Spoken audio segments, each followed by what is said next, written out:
दोस्तों, हम विकिपीडिया जो भारत सरकार की साइट है उसके माध्यम से हम मध्य प्रदेश के सामान्य ज्ञान के बारे में पढ़ते हैं। मध्य प्रदेश भारत का एक राज्य है।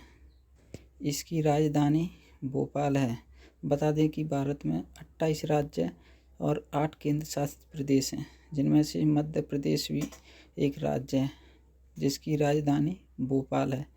मध्य प्रदेश 1 नवंबर 2000 तक क्षेत्रफल के आधार पर भारत का सबसे बड़ा राज्य था। यानी 1 नवंबर 2000 से पहले भारत का जो मध्य प्रदेश राज्य सबसे बड़ा राज्य था। इस दिन मध्य प्रदेश राज्य से यानी 1 नवंबर 2002 को मध्य प्रदेश राज्य से 16 जिले अलग कर एक छत्तीसगढ़ राज्य का गठन किया गया, जिसमें मध्य प्रदेश की सीमाएं जो 5 राज्यों की सीमाओं से मिलती हैं वर्तमान में। इसके उत्तर में उत्तर प्रदेश और पूर्व में छत्तीसगढ़, दक्षिण में महाराष्ट्र, पश्चिम में गुजरात तथा उत्तर पश्चिम में राजस्थान मध्य प्रदेश को सीमा साझा करता है। हाल ही के वर्षों में राज्य के सकल घरेलू उत्पाद की विकास दर राष्ट्रीय औसत से ऊपर रही है। खनिज संसाधनों से समृद्ध मध्य प्रदेश हीरा और तांबे का सबसे बड़ा भंडारण है। यानी भारत में हीरा और तांबा मध्य प्रदेश में सबसे अधिक मिलता है और अपने क्षेत्र की 30% से अधिक वन क्षेत्रों के अधीन है। यानी मध्य प्रदेश में 30% क्षेत्र पर वन पाए जाते हैं। इसके पर्यटन उद्योग में काफ़ी वृद्धि हुई है। मध्य प्रदेश में जो पर्यटन क्षेत्र निर्धारित किए गए हैं उनमें काफ़ी वृद्धि हुई है। ऐसे राज्य ने वर्ष 2011 के लिए राष्ट्रीय पर्यटन पुरस्कार जीता था।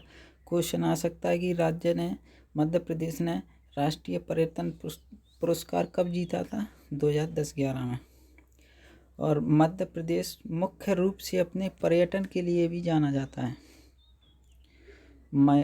पर्यटन ऐसे महेश्वर, मंडलेश्वर, चोली, भीमबेटका की गुफाएँ, पंचवटी, खजुराहो के मंदिर, सांची का स्तूप, ग्वालियर का किला और उज्जैन रीवा जलप्रपात मध्य प्रदेश के पर्यटन स्थलों के प्रमुख उदाहरण हैं।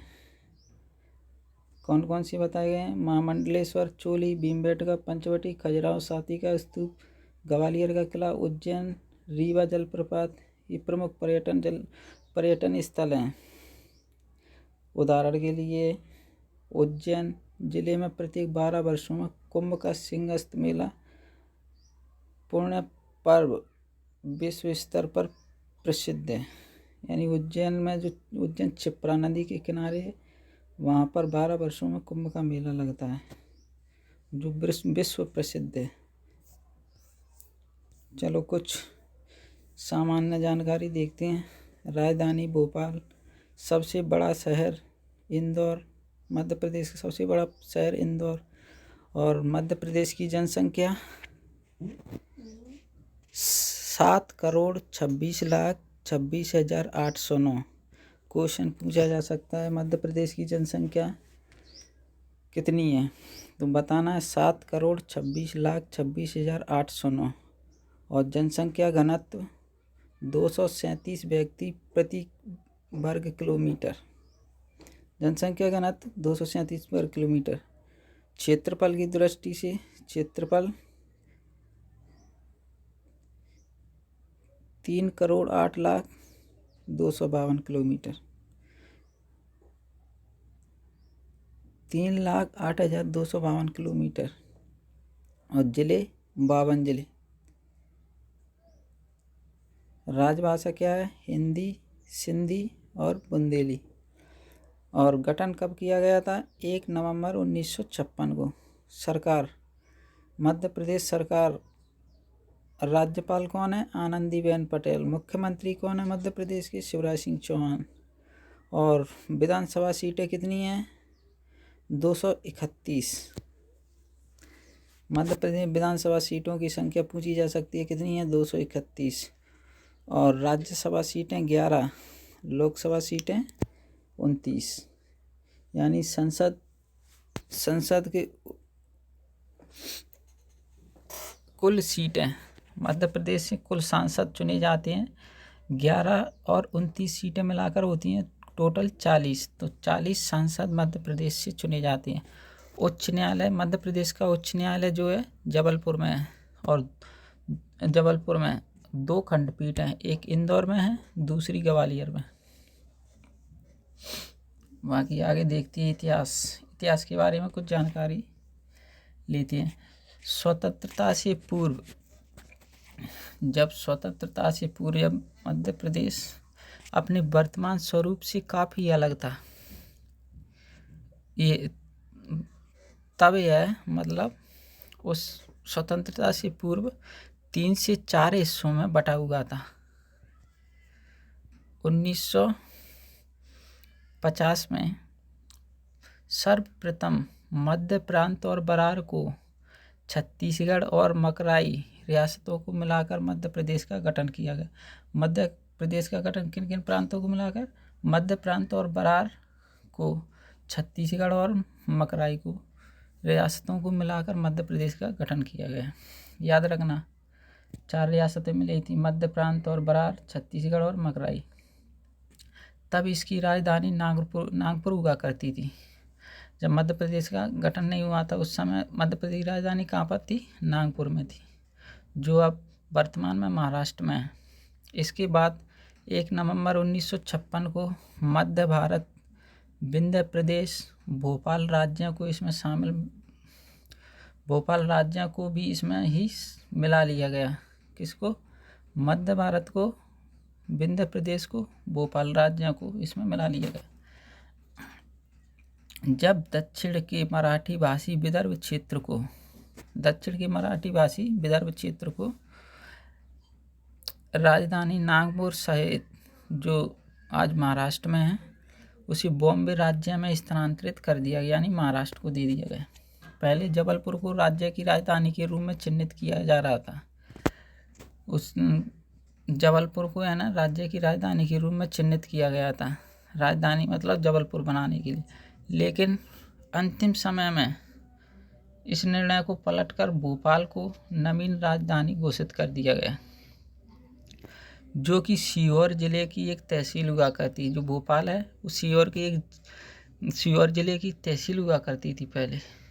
अब परंतु इसे राजधानी भोपाल को राजधानी बना दिया गया। 1 नवंबर 2000 को एक बार फिर मध्य प्रदेश का पुनर्गठन हुआ। कब हुआ?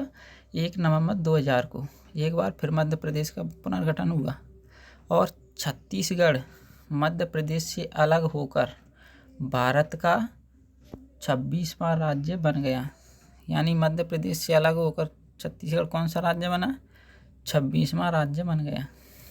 और बाकी विवरण देखते हैं।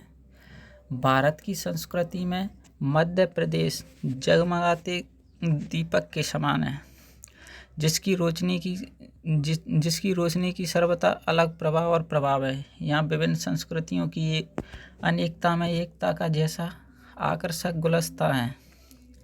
मध्य प्रदेश, जिसे प्रकृति ने राष्ट्र की वेदी पर जैसे अपने हाथों से सजा कर रख दिया है, जिसका सतरंगी सौंदर्य और मनमोहक सौंद चारों ओर फैल रहा है। यहाँ के जनपदों को अब हवा में कला, साहित्य और संस्कृति की मधुमयी सुवास तैरती रहती है। यहाँ के लोक समूह और जनजाति समूह में प्रतिदिन नृत्य, संगीत, गीत की रसधारा सहज रूप से फूटती रहती है। यहाँ का हर दिन पर्व की तरह आता है और जीवन में आनंद घोलकर स्मृति के रूप में चला जाता है। इस मध्य प्रदेश के तुंग उतुंग शैल शिखर विंध्य, सतपुड़ा, मैकाल, कैमूर की उत्पत्तिकाओं के अंतर्गत से गूंजते अनेक पौराणिक आख्यान नर्मदा नदी, सोन, सिंध, चंबल, बेतवा, कैन, दशान, तवा, ताप्ती, क्षिप्रा, काली सिंध आदि सरसरताओं के उद्गम और मिलन की मदकथाओं से फूटती सहस्त्र धाराएं यहाँ के जीवन को उत्प्लावित ही नहीं करती बल्कि परितृप्त भी करती हैं। संस्कृति संगम। मध्य प्रदेश में 6 लोक संस्कृतियों का समावेशी संसार है। यहाँ यह सांस्कृतिक क्षेत्र हैं, कौन कौन सी हैं? भोपाल, मतलब यहाँ की सांस्कृतिक क्षेत्र में आती है निमाड़। पूछा जा सकता है जैसे मध्य प्रदेश में 6 लोक संस्कृतियों का समावेशी संसार है। कितनी लोक संस्कृतियों का समावेश है? 6 का। कौन कौन सी है? निमाड़, मालवा, बुंदेलखंड, बघेलखंड, महाकौशल, ग्वालियर, चंबल। दोबारा से रिपीट करती है, निमाड़, मालवा, बुंदेलखंड, बघेलखंड, महाकौशल, ग्वालियर। ये संभाग हैं। मध्य प्रदेश में टोटल 10 संभाग हैं। भोपाल, चंबल, ग्वालियर, इंदौर, जबलपुर, नर्मदापुरम, रीवा, सागर, शहडोल, उज्जैन। अपन एक एक से देखते हैं। भोपाल संभाग। भोपाल संभाग में कितने जिले आते हैं? राजगढ़, सीहोर, रायसेन, भोपाल, विदिशा। इसमें टोटल भोपाल को जोड़कर 5 जिले हो जाते हैं। दूसरा देखते हैं अगला, चंबल संभाग। चंबल में कितनी आती हैं? श्योपुर, मुरैना, भिंड, 3 आती हैं। श्योपुर, मुरैना, भिंड। अगला ग्वालियर संभाग। ग्वालियर में कितनी आती हैं? ग्वालियर, दतिया, शिवपुरी, गुना, अशोकनगर, 5। अगला इंदौर। इंदौर संभाग में देखती हैं कितने हैं?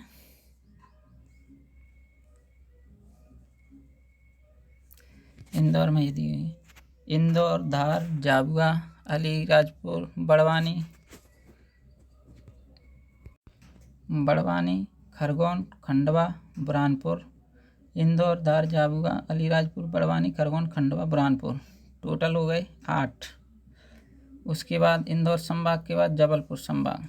जबलपुर संभाग में देखते हैं जबलपुर, कटनी, डिंडोरी, मंडला, बालाघाट, सिवनी, छिंदवाड़ा, नरसिंहपुर। कितने हो गए हैं? 8। कौन कौन सी? जबलपुर, कटनी, डिंडोरी, मंडला, बालाघाट, सिवनी, छिंदवाड़ा, नरसिंहपुर। ये जबलपुर संभाग हो गए। नर्मदापुरम संभाग में देखते हैं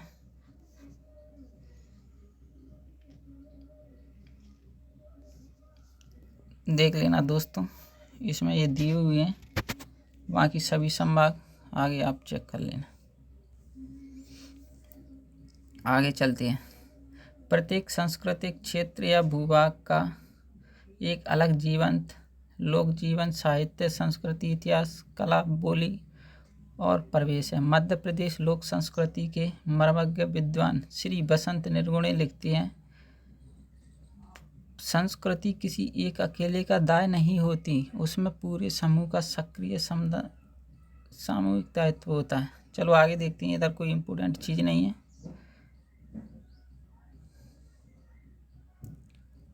आगे देखते हैं, अपने काम की चीज़ देखते हैं।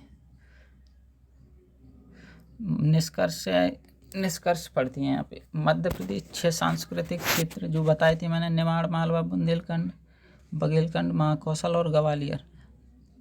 धार, झाबुआ, मंडला, बालाघाट, छिंदवाड़ा, होशंगाबाद, खंडवा, बुरहानपुर, बैतूल, रीवा, सीधी, शहडोल आदि जनजातीय क्षेत्रों में विभक्त हैं। जो मैंने अभी नाम बताए, निमाड़, मालवा, बुंदेलखंड, बघेलखंड, ये जो है ना आदि जनजातीय क्षेत्रों में विभक्त हैं। निमाड़ के बारे में पढ़ते हैं। पहला अपना क्या था? निमाड़ के बारे में पढ़ते हैं। निमाड़ मध्य प्रदेश के पश्चिमी अंचल में स्थित है। निमाड़ कहाँ पे स्थित है? पश्चिमी अंचल में। अगर इसकी भौगोलिक सीमाओं पर एक दृष्टि डालें तो यह पता चला है कि निमाड़ एक और विंध्य की तुंग शैल श्रृंखलाओं और दूसरी तरफ सतपुड़ा की 7 उपत्यकाएं हैं, जबकि मध्य में हैं नर्मदा की अजस्त्र जलधारा। पौराणिक काल में बता दें कि नर्मदा को रेवा के नाम से भी जाना जाता है। पौराणिक काल में निमाड़ अनूप जनपद कहलाता था। पौराणिक काल में निमाड़ क्या कहलाता था? अनूप जनपद। बाद में इसे निमाड़ की संज्ञा दी गई। पहले निमाड़ को बोला जाता था अनूप जनपद। फिर इसे पूर्व और पश्चिम निमाड़ के रूप में जाना जाने लगा और बाद में इसे पूर्वी निमाड़ और पश्चिमी निमाड़ के रूप में जाना जाने लगा। अगला है मालवा। मालवा को महाकवि कालिदास की भूमि भी कहा जाता है। यानी क्वेश्चन पूछा जा सकता है, महाकवि कालिदास की धरती किसे बोला जाता है? मालवा को। चारों ऑप्शन दे देंगे, बुंदेलखंड, बघेलखंड, ऐसे। यहाँ की धरती यानी मालवा की धरती हरी भरी धन धान्य से भरपूर रही है। यहाँ के लोगों ने कभी भी, यहाँ के मालवा के लोगों ने कभी भी अकाल को नहीं देखा। और ये विंध्याचल के पठार पर प्रसरित मालवा की भूमि सस्य श्यामला सुंदरम और उर्वर तो है ही। यहाँ की धरती यानी मालवा की धरती पश्चिमी भारत की सबसे अधिक स्वर्णमयी और गौरवमयी भूमि है। अगला देखते हैं बुंदेलखंड एक प्रचलित अवधारणा के अनुसार यह वह क्षेत्र जो उत्तर में यमुना यानी बुंदेलखंड के उत्तर में यमुना और दक्षिण में विंध्य प्लेटों की श्रेणी यानी विंध्य पर्वत। उत्तर में बुंदेलखंड के उत्तर में यमुना और दक्षिण में विंध्याचल पर्वत श्रेणियाँ और उत्तर में चंबल और दक्षिण पूर्व में पन्ना आजमगढ़ श्रेणियों से घिरा हुआ है। कौन? बुंदेलखंड के नाम से जाना जाता है। इसमें उत्तर के 4 जिले, उत्तर प्रदेश के मतलब 4 जिले जालौन, झांसी, हमीरपुर और बांदा तथा मध्य प्रदेश के 5 जिले सागर, दतिया, टीकमगढ़, छतरपुर और पन्ना के अलावा उत्तर पश्चिम में चंबल नदी तक प्रसारित विस्तृत क्षेत्र का नाम था बुंदेलखंड। कनिंघम ने बुंदेलखंड के अधिकतम विस्तार के समय इसमें गंगा व यमुना का समस्त दक्षिणी प्रदेश, पश्चिम में बेतवा नदी के पूर्व में चंदेरी और सागर के अशोकनगर जिलों सहित तुमैन का विंध्यवासिनी देवी के मंदिर तक तथा दक्षिण में नर्मदा नदी के मुहाने के निकट तक बिलारी तक प्रसारित था। अगला देखते हैं बघेलखंड की धरती का संबंध अति प्राचीन भारतीय संस्कृति से रहा है। अपनी बघेलखंड की जो धरती है प्राचीन भारतीय संस्कृति से इसका संबंध रहा है। बघेलखंड का भूभाग रामायण काल में कौशल प्रांत के अंतर्गत आता था। यानी पूछा जा सकता है कि बघेलखंड का भूभाग रामायण काल में किसके अंतर्गत आता था? कौशल प्रांत के। और महाभारत के काल में विराटनगर बघेलखंड की भूमि पर था। ये भी पूछा जा सकता है कि महाभारत के काल में विराटनगर किस भूमि पर था, मतलब किस खंड पर था? बघेलखंड पर, जो आजकल सुहागपुर के नाम से जाना जाता है। भगवान राम की वनगमन यात्रा भी इसी क्षेत्र से हुई थी, बघेलखंड के क्षेत्र से। यहाँ के लोगों में शिव, शाक्त और वैष्णव संप्रदाय की परंपरा विद्यमान है। कहेगा कि शिव, शाक्त और वैष्णव संप्रदाय। यहाँ नामपंथी योगियों का खास प्रभाव है। कबीर पंथ का प्रभाव भी सर्वाधिक है। यानी बघेलखंड में कबीर पंथ का प्रभाव भी सर्वाधिक था। महात्मा कबीरदास के अनुयायी धर्मदास बांधवगढ़ के निवासी थे। महात्मा कबीरदास के अनुयायी थे जो कौन थे? महात्मा कबीरदास के अनुयायी धर्मदास, जो बांधवगढ़ के निवासी थे। महाकौशल ये जबलपुर संभाग का संपूर्ण हिस्सा महाकौशल कहलाता है। महाकौशल संभाग का है जबलपुर का, महाकौशल जो है जबलपुर संभाग का संपूर्ण हिस्सा महाकौशल बोलते हैं। जबलपुर संभाग को महाकौशल। नर्मदा नदी किनारे बसा यह क्षेत्र, यानी महाकौशल किस नदी के किनारे पर है? नर्मदा नदी के किनारे। यह क्षेत्र संस्कृति और प्राकृतिक समृद्धता में धनी है। यहाँ बेड़ा घाट जैसे विहंग जलप्रपात हैं। नर्मदा नदी पर जबलपुर में जो बेड़ा घाट विहंग जलप्रपात है, तो दूसरी ओर परमहंसी में ज्योतिष और द्वारका पीठ के आचार्य शंकराचार्य सरस्वती जी का आश्रम है। द्वारकापीठ के शंकराचार्य स्वरूपानंद सरस्वती जी का आश्रम है। ग्वालियर के बारे में पढ़ते हैं। दोस्तों, ये बहुत ही प्यारा ग्वालियर का किला। हमारे चैनल को सब्सक्राइब और लाइक कीजिए, जिससे आपको कोई कमी हो उसको बताइए, आगे उसमें इम्प्रूव किया जा सके। मध्य प्रदेश ग्वालियर जिले के बारे में पढ़ते हैं। ग्वालियर मध्य प्रदेश का चंबल क्षेत्र भारत का वह मध्य भाग है जहां भारतीय इतिहास की अनेक महत्वपूर्ण गतिविधियां घटित हुई हैं।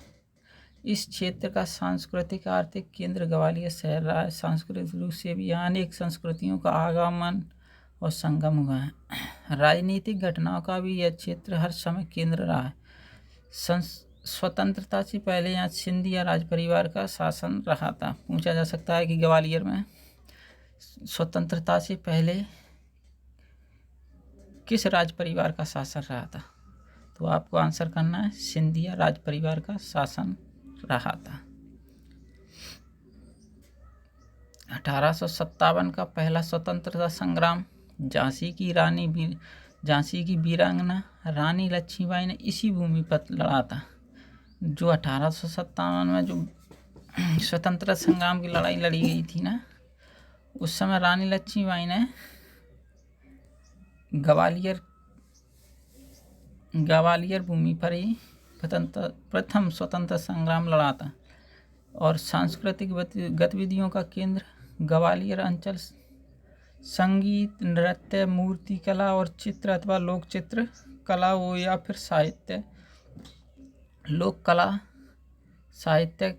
लोक साहित्य की कोई भी विधा हो, ग्वालियर अंचल में एक विशिष्ट संस्कृति के साथ नव जीवन पाती रही है। ग्वालियर क्षेत्र की यही संस्कृति हलचल उसकी पहचान और प्रतिष्ठा बनने में सक्षम है। आगे देखते हैं भूगोल। भारत की अवस्थिति, जैसे कि नाम से ही प्रतीत होता है कि यह भारत के बीचों बीच अक्षांश 21 डिग्री 6 मिनट उत्तरी अक्षांश से 26 डिग्री 30 मिनट उत्तरी अक्षांश तक। और देशांतर, भारत की अवस्थिति के बारे में बात हो रही है, यानी अक्षांश 21 डिग्री 6 मिनट उत्तरी अक्षांश से 26 डिग्री 30 मिनट उत्तरी अक्षांश। और देशांतर 74 डिग्री 9 मिनट पूर्वी देशांतर से 82 डिग्री 48 मिनट पूर्वी देशांतर में स्थित है। राज्य है नर्मदा नदी के चारों ओर फैला हुआ है, जो विंध्य और सतपुड़ा पर्वतमाला के बीच पूर्व से पश्चिम की ओर बहती है। जो नर्मदा नदी है ना, विंध्य और सतपुड़ा पर्वतों की भ्रंश घाटी में बहने वाली एकमात्र मध्य प्रदेश की सबसे बड़ी नदी नर्मदा,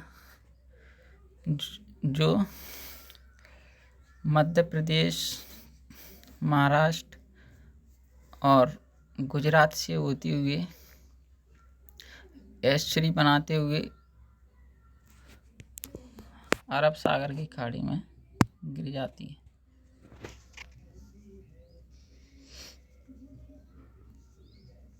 आगे देखती है राज्य। दक्षिण में महाराष्ट्र, मध्य प्रदेश के दक्षिण में कौन सा राज्य पड़ता है? महाराष्ट्र से सीमा टच करता है। और पश्चिम में गुजरात से घिरा हुआ है। और मध्य प्रदेश उत्तर पश्चिम में राजस्थान से, और पूर्वोत्तर पर उत्तर प्रदेश, और पूर्व में छत्तीसगढ़। यानी मध्य प्रदेश को 5 राज्य टच करते हैं। कौन कौन से? महाराष्ट्र, गुजरात, राजस्थान, उत्तर प्रदेश और छत्तीसगढ़। मध्य प्रदेश की सबसे ऊंची चोटी धूपगढ़, जो पचमढ़ी में स्थित है। पचमढ़ी हिल स्टेशन के नाम से भी प्रसिद्ध है, पर्यटन के लिए काफ़ी महत्वपूर्ण है। जिसकी ऊंचाई, यानी मध्य प्रदेश की सबसे ऊंची चोटी धूपगढ़, जिसकी ऊंचाई 1350 मीटर है, यानी 1350 मीटर ऊंची है। पूछा जा सकता है, कई बार पूछा गया क्वेश्चन कि मध्य प्रदेश की सबसे ऊंची चोटी कहाँ स्थित है? पचमढ़ी में। कौन सी पर्वत पर? धूपगढ़ पर। ऊंचाई कितनी है? 1350, या ऐसे बोल सकते हैं 1350 मीटर ऊंची। राज्य पश्चिम में गुजरात से, ये रिवाइज हो रहा है बार बार, यानी पश्चिम में गुजरात से टच करता है मध्य प्रदेश, उत्तर पश्चिम में राजस्थान से, उत्तर में उत्तर प्रदेश, पूर्व में छत्तीसगढ़ और दक्षिण में महाराष्ट्र से घिरा हुआ है मध्य प्रदेश। जलवायु के बारे में बात करते हैं। मध्य प्रदेश में उष्णकटिबंधीय जलवायु मतलब उष्णकटिबंधीय जलवायु है। अधिकांश उत्तर भारत की तरह यहाँ ग्रीष्म ऋतु अप्रैल जून के बाद मानसून की वर्षा जुलाई सितंबर और फिर अपेक्षाकृत शुष्क शरद ऋतु आती है। यहाँ औसत वर्षा 1371 सेंटीमीटर यानी 14.0 इंच होती है। इसके दक्षिण पूर्वी जिलों में भारी वर्षा होती है। मध्य प्रदेश दक्षिण पूर्वी जिलों में भारी वर्षा होती है। कुछ स्थानों में 2150 मिमी यानी 84.6 इंच तक बारिश होती है। पश्चिमी और उत्तर पश्चिमी जिलों में 1000 mm यानी 39.4 या कम बारिश होती है। पर्यावरण के बारे में जानते हैं। 2011 के आंकड़ों के अनुसार, अगले आंकड़े 2021 में आने हैं, तो अभी MPPSC के लिए ये काफ़ी महत्वपूर्ण है। 2011 के आंकड़ों के अनुसार राज्य में दर्ज वन क्षेत्र कितना है? 94,689 वर्ग किलोमीटर। राज्य में वन क्षेत्र कितने किलोमीटर में फैला हुआ है? 94,689 किलोमीटर वर्ग किलोमीटर या 36,560 वर्ग मील भी बोल सकते हैं, एक ही बात है। जो कि राज्य के कुल क्षेत्र का 30.72% है। मध्य प्रदेश में राज्य के कुल क्षेत्र का कितने प्रतिशत वन है? 30.72%। और भारत में स्थित कुल वन क्षेत्र का 12.30% है। यानी भारत में कुल वन क्षेत्र का मध्य प्रदेश में अकेले यानी 28 राज्य 7 केंद्र प्रदेशों की तुलना में मध्य प्रदेश का कुल वन क्षेत्र 12.30% है। यानी भारत के 100% में से 12.30% जो वन क्षेत्र है मध्य प्रदेश में अकेले में। मध्य प्रदेश सरकार ने इस क्षेत्र को आरक्षित वन यानी आरक्षित वन के अंतर्गत 65.3% क्षेत्र रखा है और संरक्षित वन के अंतर्गत रखा है 32.84% और उपलब्ध वन में है 0.18%। तो पूछा जा सकता है कि मध्य प्रदेश सरकार ने आरक्षित वन क्षेत्र कितना रखा है? 65.3%। और अगला क्वेश्चन पूछा जा सकता है कि संरक्षित वन कितने प्रतिशत है मध्य प्रदेश में? 32.84%। और उपलब्ध वन पूछा जाएगा तो 0.18%। वर्गीकृत किया गया है। वन राज्य के उत्तर और पश्चिमी भागों में कम घना है।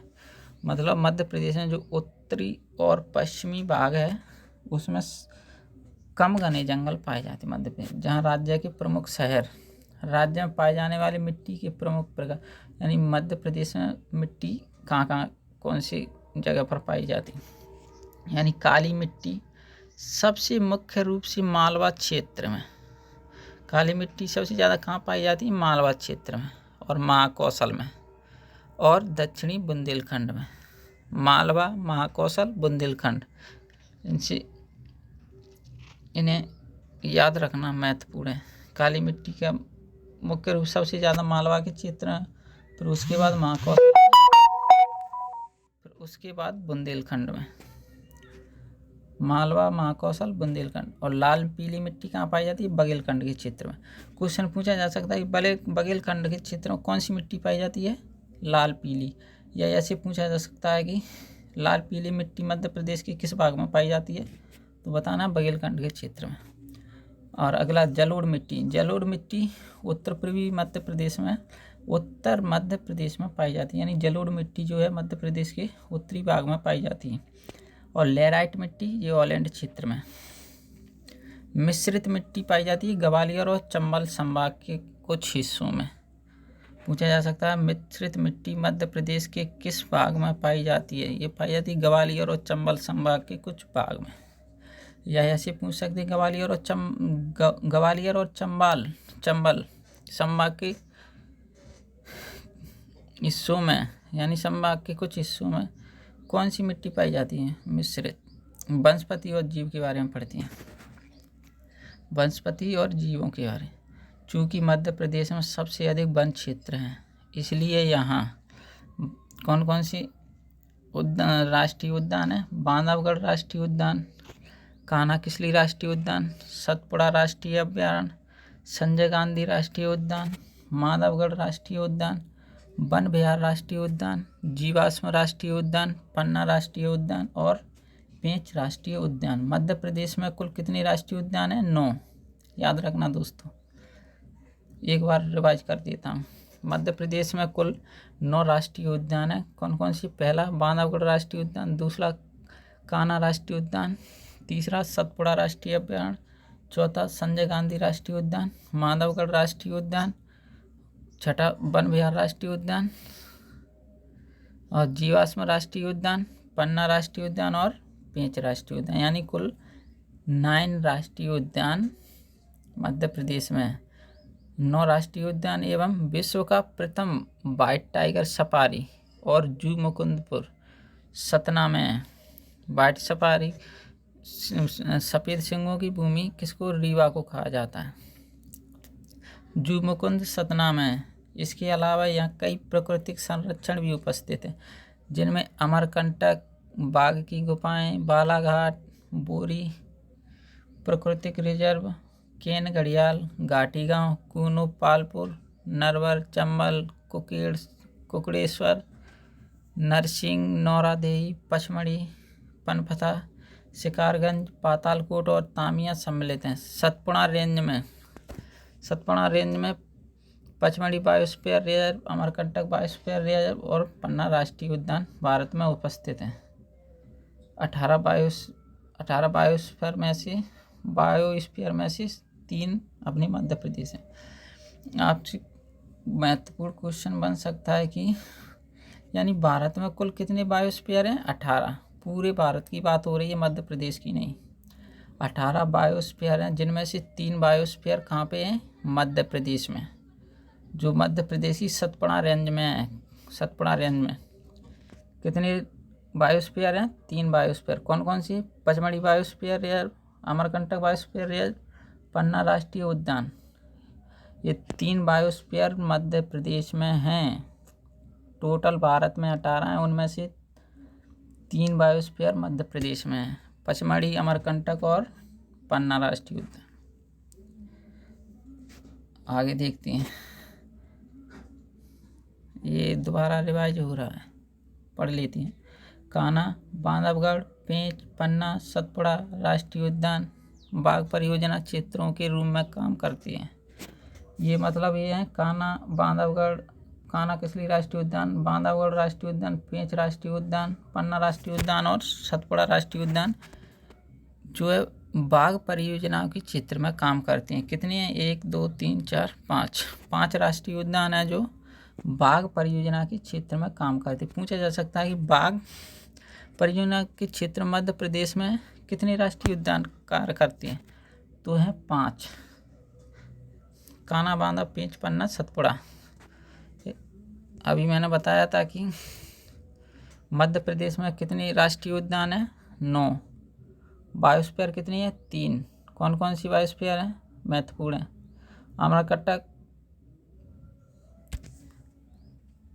अमरकंटक, पचमढ़ी और पन्ना राष्ट्रीय उद्यान।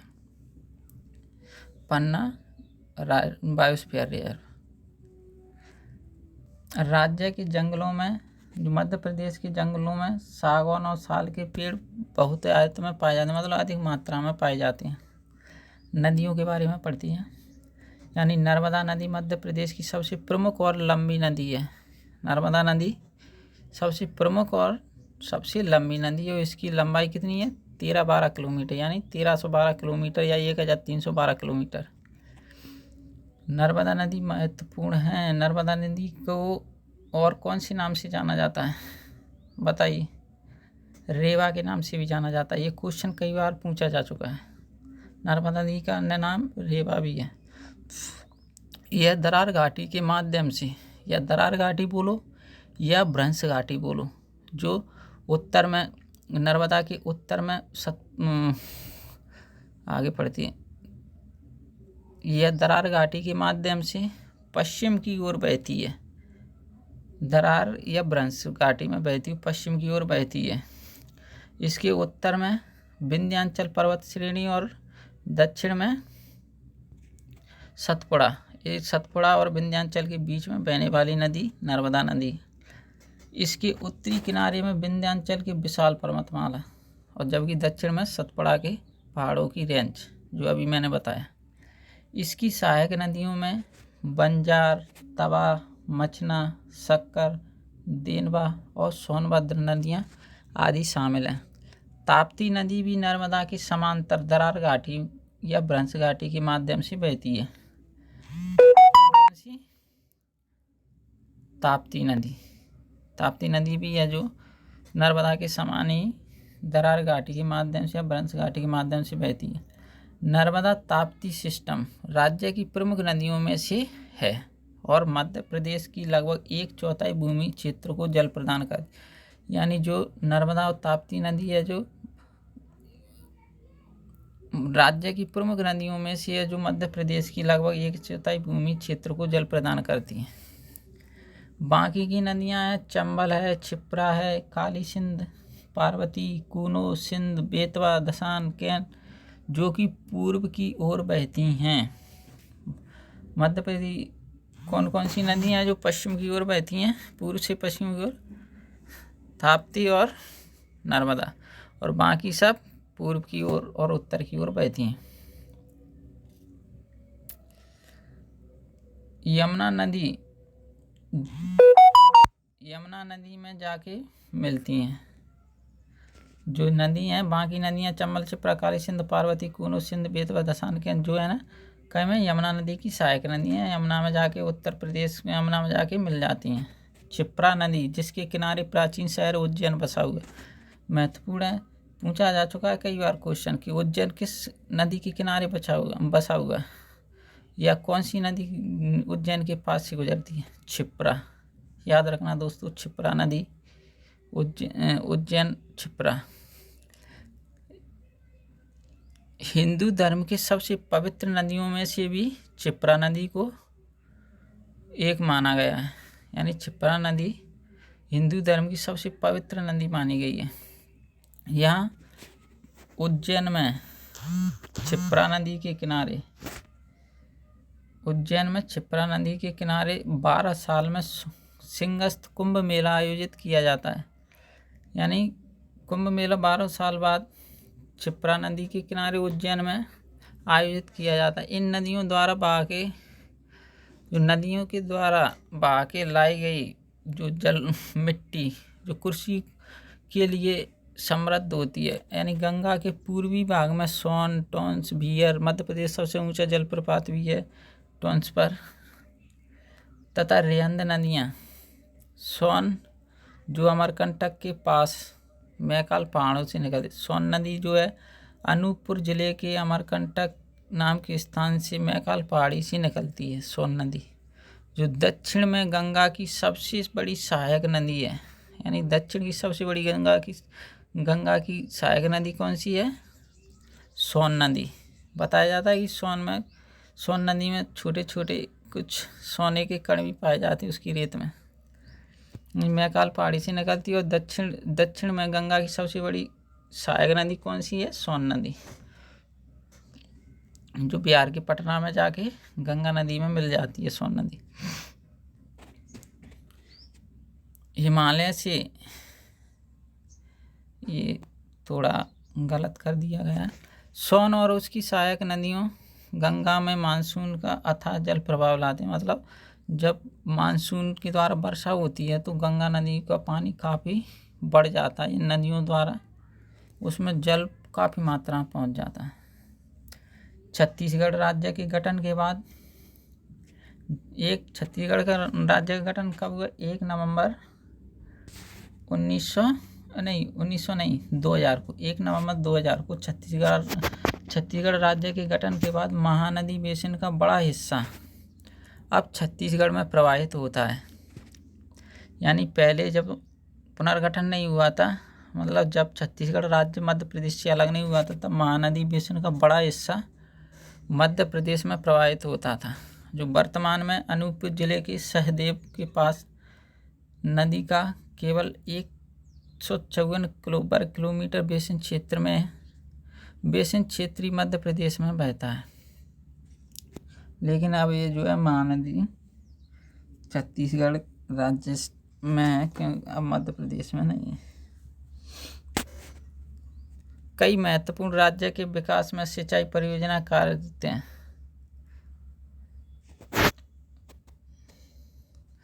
वैनगंगा, बरदा, पेंच, कान्हा नदियाँ गोदावरी नदी प्रणाली में विशेष मात्रा में पानी का निर्वहन करती हैं, और यहाँ कई महत्वपूर्ण राज्य के विकास में सिंचाई परियोजना कार्यरत हैं, जिसमें गोदावरी नदी घाटी सिंचाई परियोजना भी शामिल है।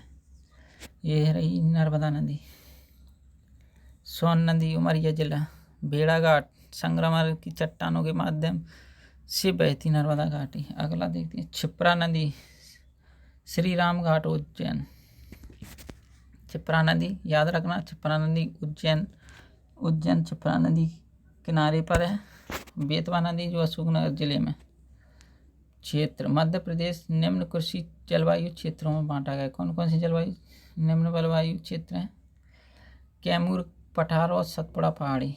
नंबर अगला विंध्य पठार पहाड़ी, नर्मदा घाटी, बैन घाटी, गिरिध ग्वालियर क्षेत्र, बुंदेलखंड क्षेत्र, सतपुड़ा क्षेत्र पहाड़ी, मालवा पठार, निमाड़ पठार, झाबुआ पहाड़ी। मध्य प्रदेश में कुल कितने अभी वर्तमान में 52 जिले हैं, याद रखना दोस्तों। ये 52वां जिला कौन सा बना? 2018 में निवाड़ी को टीकमगढ़ से अलग किया गया। कब? 2018 में। तो अपना 52वां जिला निवाड़ी। जनसंख्या की दृष्टि से देखते हैं।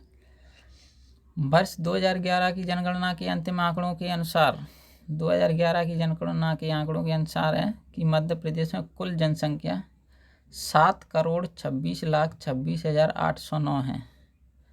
ये क्वेश्चन याद रखना, यानी 7,26,26,809 कुल जनसंख्या है मध्य प्रदेश की, जिसमें से पुरुषों की संख्या 3,76,11,370 पुरुष, यानी परसेंट में देखा जाए तो 51.8% पुरुष एवं महिलाएं 48.2% महिलाएं। जनसंख्या महिलाओं की है 3,49,84,645 महिलाएं, यानी 3,49,84,645 महिलाएं हैं, जो परसेंट में 48.2% है। परसेंट में देखा जाए तो पुरुषों की संख्या 51.8%, महिलाओं की 48.2%। मध्य प्रदेश का लिंगानुपात 930। 2011 की जनगणना के अनुसार मध्य प्रदेश का लिंगानुपात 930 है। मध्य प्रदेश की जनसंख्या में कई समुदाय जैसे जाति समूह जनजातीय आते हैं, जिनमें से यहाँ के मूल निवासी आदिवासी और हाल ही में अन्य राज्यों से आए प्रवासी भी शामिल हैं। राज्य की आबादी में अनुसूचित जाति अनुसूचित जनजाति एक बड़े हिस्से का गठन करती है। मध्य प्रदेश के आदिवासी समूह में मुख्य रूप से गोंड, भील, बैगा, कोरकू। कौन सी जनजाति समूह में सबसे ज़्यादा? गोंड, भील, बैगा। अपन को जो है ना ये फर्स्ट 3 याद रखना है, एक गोंड, भील, बैगा, बाकी याद रखना। वैसे ही कोरकू, बढ़िया, हलवा, कौल, मारिया, मालतो, सहरिया आते हैं। धार, झाबुआ, मंडला और डिंडोरी जिलों में 50% से अधिक जनजातीय की आबादी है। मतलब सबसे ज़्यादा जनजातीय आबादी 50% से ज़्यादा कौन कौन सी जिले में? धार, झाबुआ, मंडला, डिंडोरी। अगली बार रिपीट करता हूँ। धार जिले में, झाबुआ जिले में, मंडला जिले में और डिंडोरी जिलों में 50% से अधिक जनजातीय आबादी पाई जाती है। खरगोन, छिंदवाड़ा, सिवनी, सीही, सिंगरौली और शहडोल जिले में 30 से 50% आबादी जो है जनजातीय की है। 2001 की जनगणना के अनुसार देखा जाए तो मध्य प्रदेश में आदिवासियों की जनसंख्या 1,22,33,000 थी। मतलब कुल आदिवासी संख्या थी 2001 की जनगणना में 1,22,33,000, जो कुल जनसंख्या का 20.27% थी। मध्य प्रदेश की कुल जनसंख्या का 100% में से 20.27% आदिवासी थी 2011 की जनगणना के अनुसार। यह 46 मान्यता प्राप्त अनुसूचित जनजाति हैं। कितनी मान्यता प्राप्त अनुसूचित जनजाति हैं? 46। उनमें से 3 विशेष आदिम जनजाति समूह का दर्जा प्राप्त है, जिनमें से 3 को विशेष आदिम जनजाति का समूह का दर्जा प्राप्त है। विभिन्न भाषाई संस्कृति और भौगोलिक वातावरण और अन्य जटिलताओं के कारण मध्य प्रदेश के आदिवासी बड़े पैमाने पर विकास की मुख्य धारा से कटा हुआ है। कैसे? अन्य जटिलताओं जैसे भौगोलिक, सांस्कृतिक, भाषाई आधार पर, संस्कृति के आधार पर, भौगोलिक वातावरण के आधार पर और अन्य जटिलताएं कई कारण हो सकती हैं, जो आदिवासी बड़े पैमाने पर विकास की मुख्य धारा से कटा हुआ, यानी विकास नहीं हो पा रहा है उनका। मध्य प्रदेश मानव विकास सूचकांक में भी निम्न स्तर पर है, 0.375, यानी 2011 के आंकड़ों के आधार पर, जो कि राष्ट्रीय औसत से बहुत नीचे है। मतलब जो राष्ट्रीय औसत है उससे बहुत नीचे है। इंडिया स्टेट हंगर इंडेक्स 2008 के अनुसार मध्य प्रदेश में कुपोषितों की स्थिति बेहद खतरनाक है और इसका स्थान इथोपिया और चाड के बीच में है। राज्य की कन्या भ्रूण हत्या स्थिति में भारत में सबसे खराब प्रदर्शन मध्य प्रदेश का रहा है। बताया, कई बार पढ़ा होगा कि भिंड मुरैना में लड़कियों की सब बहुत कम पाया जाता है, मतलब भ्रूण हत्या कर दी जाती। राज्य का प्रति व्यक्ति सकल घरेलू उत्पाद GDP 2010-11 के अनुसार देश के सबसे कम में चौथा स्थान पर है। मतलब नीचे से प्रति व्यक्ति राज्य घरेलू उत्पाद देखा जाए तो लिस्ट में नीचे से चौथे स्थान पर मध्य प्रदेश का स्थान आता है सकल घरेलू उत्पाद में। भारत के राज्य हंगर इंडेक्स पर भी सबसे कम रैंकिंग वाले राज्य में, हंगर इंडेक्स में भी सबसे कम रैंक वाले राज्य मध्य प्रदेश है। मध्य प्रदेश कुपोषित के मामले में सबसे ज़्यादा प्रभावित राज्यों में से एक है, यानी सबसे ज़्यादा कुपोषित राज्यों की लिस्ट में आता है। हाल ही के राष्ट्रीय परिवार स्वास्थ्य सर्वेक्षण 2015-16 के अनुसार पन्ना जिले में 43.1% बच्चे कुपोषित पाए गए। 2015-16 की रिपोर्ट के अनुसार पन्ना जिले में 43.1% बच्चे कुपोषित पाए गए और 24.7% क्षीण और 40.3% कम वजनी वाले बच्चों की श्रेणी में आते हैं। इसी तरह का मामला ग्रामीण छतरपुर में भी है, जहां 40.4% बच्चे कुपोषित पाए गए। सबसे ज़्यादा कुपोषित कहाँ पर बताए गए हैं? पहला बताया था पन्ना, छतरपुर। पहला पन्ना था जो 43.1% बच्चे कुपोषित मिले, और ये अगला बताया गया है छतरपुर, जहाँ 44.4% बच्चे कुपोषित पाए गए और 17.8% क्षीण और 41.2% कम वजनी के हैं। एक आदिवासी महिला बांधवगढ़ में नाश्ता तैयार करती हुई चंबल के चरवाहे हैं। उमरिया जिले में एक युवा किसान, ये बेगा महिला है। शिक्षा के बारे में पढ़ती हैं कि शिक्षा में क्या स्थान रहा है मध्य प्रदेश का। 2011 की जनगणना के अनुसार मध्य प्रदेश की साक्षरता दर रही है 70.60%। यानी पूछा जा सकता है क्वेश्चन कि 2000 की जनगणना के अनुसार मध्य प्रदेश की साक्षरता दर कितनी थी, तो आपको बताना है दोस्तों 70.60% थी, जिसमें पुरुष साक्षरता दर 80.5%, पुरुष और महिलाओं की साक्षरता दर के बारे में पूछा जा सकता है। जैसे 2011 की जनगणना के अनुसार मध्य प्रदेश की पुरुष साक्षरता दर कितनी थी? 80.5%, 80.5%, और महिला साक्षरता दर 60% बताइए। और टोटल अगर राज्य की पूछा जाए तो साक्षरता दर 70.60%। वर्ष 2017 के आंकड़ों के मुताबिक राज्य में 1,14,488 प्राथमिक विद्यालय थे। और राज्य में जो प्राथमिक विद्यालय के बारे में पूछा जा सकता है कि राज्य में कितने, 2017 के आंकड़ों के मुताबिक राज्य में कितने प्राथमिक विद्यालय हैं, तो बताना 1,14,418। और पूछा जाए 2017 के आंकड़ों के मुताबिक राज्य में या मध्य प्रदेश में माध्यमिक विद्यालय कितनी है? 3,851। अगला क्वेश्चन पूछा जाए मध्य प्रदेश में उच्च विद्यालय कितनी है? उच्च विद्यालय और उच्चतर माध्यमिक विद्यालय कितनी है? 4,765। एक बार रिपीट कर देता हूँ। 2017 के आंकड़ों के मुताबिक राज्य में 1,14,418 प्राथमिक और माध्यमिक विद्यालय, 3,851 उच्च विद्यालय और उच्चतर माध्यमिक विद्यालय 4,765, और राज्य में 40 इंजीनियरिंग और आर्किटेक्चर कॉलेजों और 250 प्रबंधन संस्थानों और 12 मेडिकल कॉलेज हैं। 40 इंजीनियरिंग, 250 आर्किटेक्चर कॉलेज और 12 मेडिकल कॉलेज। राज्य में भारत के कई प्रमुख शैक्षणिक और अनुसंधान संस्थान हैं। देखो दोस्तों, भारतीय पर्यटन और यात्रा प्रबंधन संस्थान ग्वालियर में स्थित है। भारतीय पर्यटन और यात्रा प्रबंधन संस्थान ग्वालियर। आगे बढ़ते हैं। राज्य में भारत के प्रमुख शैक्षणिक और अनुसंधान केंद्र, जिनमें भारतीय प्रबंधन संस्थान इंदौर, भारतीय मतलब प्रमुख शैक्षणिक अनुसंधान संस्थान है, उनको याद करना। ये क्वेश्चन वेरी इम्पोर्टेंट कोई भी मध्य प्रदेश एमपी परीक्षा या अन्य परीक्षा में पूछे गए हैं।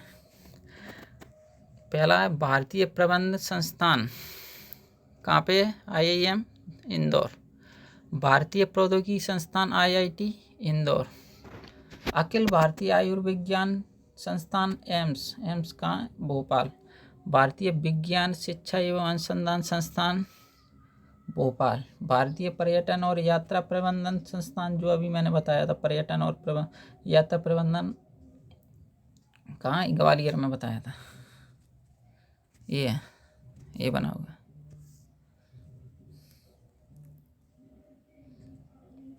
और अगला IIFM भोपाल। IIFM कहाँ पे? Bhopal. National law institute university Bhopal. Law institute university कहाँ है? भोपाल। आदि शामिल है। एक बार रिवाइज करा देता हूँ क्योंकि ये महत्वपूर्ण है। प्रबंधन संस्थान इंदौर, भारतीय प्रबंधन संस्थान इंदौर, भारतीय प्रौद्योगिकी संस्थान इंदौर। दो कौन सी है इंदौर में? प्रबंधन संस्थान और प्रौद्योगिकी संस्थान जो हैं IIM और IIT कहाँ? इंदौर में। अखिल भारतीय आयुर्विज्ञान संस्थान यानी एम्स, अधिकतर एम्स जो होती हैं भोपाल में, मतलब राजधानी में होती हैं। ऐसी अन्य राज्यों में भी अधिकतर पाई जाती हैं, तो इसको ऐसे याद रख लेना। यह अखिल भारतीय आयुर्विज्ञान संस्थान एम्स भोपाल। भारतीय विज्ञान शिक्षा एवं अनुसंधान संस्थान, ये भी भोपाल में। शिक्षा एवं अनुसंधान, शिक्षा से संबंधित कार्य बोर्ड कहाँ पे रहता है? अपनी राजधानी। तो शिक्षा एवं अनुसंधान ये कहाँ पे है? भोपाल में। पर्यटन और यात्रा प्रबंधन, ये मैंने बताया था, ग्वालियर। पर्यटन और यात्रा प्रबंधन IIFM Bhopal. National law university बताया था, भोपाल। आगे देखते हैं। राज्य में एक पशु चिकित्सा विज्ञान विश्वविद्यालय भी है। पशु चिकित्सा विज्ञान विश्वविद्यालय भी है, जिसकी 3 संस्थान है। कहाँ है? जबलपुर में। मेन तो है जबलपुर, और बाकी ये महू और रीवा में। चिकित्सा विज्ञान कहाँ है? मेन वहाँ जबलपुर है। उसकी बाकी ब्रांच कहाँ पे? महू और रीवा। जैसे मध्य प्रदेश में हाईकोर्ट उच्च न्यायालय कहाँ है? मध्य प्रदेश का जबलपुर में है। तो उसकी 2 ब्रांच हैं, एक इंदौर में है, एक ग्वालियर में है। इसी प्रकार ये जो पशु चिकित्सा विश्वविद्यालय है उसकी मैंने ब्रांच कहाँ है, जबलपुर में, और बाकी 2 ब्रांच कहाँ पर हैं, मऊ और रीवा। मध्य प्रदेश पहली निजी विश्वविद्यालय, मध्य प्रदेश में जो पहला निजी विश्वविद्यालय कौन सा है, निजी विश्वविद्यालय की बात हो रही है यहाँ पे, निजी के बारे में। निजी कौन सा है, जेपी अभियांत्रिकी एवं प्रौद्योगिकी विश्वविद्यालय NH3, यानी निजी विश्वविद्यालय जेपी अभियांत्रिकी एवं प्रौद्योगिकी विश्वविद्यालय कहाँ पे, गुना में। निजी याद रखना, गुना से अभियांत्रिकी एवं प्रौद्योगिकी। और जो NH3 पर खूबसूरत कैंपस के साथ बना हुआ है, जो कि NIRF के शीर्ष 100 में से 86वें स्थान पर ये बना हुआ है। यहाँ 500 डिग्री कॉलेज हैं जो कि राज्य के ही विश्वविद्यालय से संबंधित हैं, जैसे जवाहरलाल नेहरू विश्वविद्यालय, कृषि विश्वविद्यालय कहाँ पे, जबलपुर में। याद रखना, जबलपुर में स्थित है जवाहरलाल नेहरू कृषि विश्वविद्यालय। और मध्य प्रदेश पशु चिकित्सा विज्ञान विश्वविद्यालय की बात हो रही है, ये है भोपाल में। मध्य प्रदेश चिकित्सा विश्वविद्यालय भोपाल, मध्य प्रदेश की भोज मुक्ति विश्वविद्यालय भोपाल, भोज मुक्ति विश्वविद्यालय की बात हो रही है, याद रखना। राजीव गांधी प्रौद्योगिकी विश्वविद्यालय भोपाल, राजीव गांधी से संबंधित प्रौद्योगिकी विश्वविद्यालय कहाँ पे, भोपाल में। अवधेश प्रताप सिंह विश्वविद्यालय रीवा, याद रखना दोस्तों। ये बरकतुल्ला विश्वविद्यालय भोपाल, पहले भोपाल की बोल देता हूँ एक बार। भोपाल में कौन कौन सी हैं, मध्य प्रदेश पशु चिकित्सा विज्ञान भोपाल, मध्य प्रदेश चिकित्सा विश्वविद्यालय भोपाल, मध्य प्रदेश मुक्ति भोज विश्वविद्यालय भोपाल, राजीव गांधी प्रौद्योगिकी विश्वविद्यालय भोपाल, बरकतुल्ला विश्वविद्यालय भोपाल, और माखनलाल चतुर्वेदी राष्ट्रीय विश्वविद्यालय भोपाल। ये भोपाल के हो गए। अवधेश प्रताप सिंह विश्वविद्यालय रीवा, देवी अहिल्याबाई इंदौर, देवी अहिल्याबाई विश्वविद्यालय इंदौर, ये तो सबको लगभग याद ही रहता है। विक्रम विश्वविद्यालय उज्जैन, इसको याद कैसे करना, विक्रम विश्वविद्यालय इतिहास से रिलेटेड है, ऐतिहासिक। उज्जैन भी एक ऐतिहासिक है, तो ये दोनों का ऐसे समझ लेना, ऐतिहासिक दृष्टि से महत्वपूर्ण है। ऐसे विक्रम विश्वविद्यालय उज्जैन, जीवाजी विश्वविद्यालय ग्वालियर, ये भी लगभग सभी को पता रहता है। हरीश सिंह गौर विश्वविद्यालय ये सागर, ये फेमस हैं कुछ। जीवाजी विश्वविद्यालय ग्वालियर, हरीश सिंह गौर विश्वविद्यालय सागर। इंदिरा गांधी राष्ट्रीय जनजातीय विश्वविद्यालय जी अमरकंटक अनूपपुर जिले में, जहाँ से नर्मदा नदी निकलती है, सोन नदी निकलती है। इंदिरा गांधी राष्ट्रीय जनजातीय विश्वविद्यालय अमरकंटक अनूपपुर। माखनलाल चतुर्वेदी राष्ट्रीय विश्वविद्यालय भोपाल, ये मैंने बता दिया। आगे देखते हैं दोस्तों। 1970 में मध्य प्रदेश सरकार द्वारा प्री मेडिकल टेस्ट बोर्ड के लिए व्यावसायिक शिक्षा मंडल का गठन किया गया। व्यावसायिक शिक्षा मंडल का गठन कब किया गया, प्री मेडिकल बोर्ड के लिए 1970। अब पूछा जा सकता है जैसे प्री मेडिकल टेस्ट बोर्ड के लिए व्यावसायिक परीक्षा मंडल कब गठन किया गया था, तो बताना है 1970 में। और इसके कुछ वर्ष बाद में 1981 में प्री इंजीनियरिंग बोर्ड का भी गठन किया। प्री इंजीनियरिंग बोर्ड का गठन कब किया गया, 1980 में। फिर उसके बाद 1982 में इन दोनों बोर्डों को, प्री मेडिकल टेस्ट बोर्ड और प्री इंजीनियरिंग बोर्ड को, दोनों बोर्डों को सम्मिलित कर दिया गया। कब, 1982 में। प्री मेडिकल टेस्ट और प्री इंजीनियरिंग बोर्ड, इनका गठन कब किया गया, 1982 में। सम्मिलित करके ये मध्य प्रदेश में व्यावसायिक परीक्षा मंडल क्या बना दिया, व्यापम का निर्माण हुआ। कैसे, प्री मेडिकल टेस्ट और engineering board. Pre medical test board कब बना, 1970 में। प्री इंजीनियरिंग बोर्ड बना 1981 में, और इन दोनों का विलय कर दिया गया 1982 में। और जो व्यापम के रूप में जाना गया। भाषा, राज्य की आधिकारिक भाषा हिंदी और सिंधी है। इसके अलावा कई इलाकों में अलग अलग भाषाएं बोली जाती हैं, जैसे संस्कृत, उर्दू और मराठी भाषियों की अच्छी खासी आबादी, क्योंकि ये क्षेत्र कभी मराठा राज्य के अंतर्गत आते थे, बल्कि प्रदेश में महाराष्ट्र के बाहर मराठी लोगों की सबसे ज़्यादा आबादी।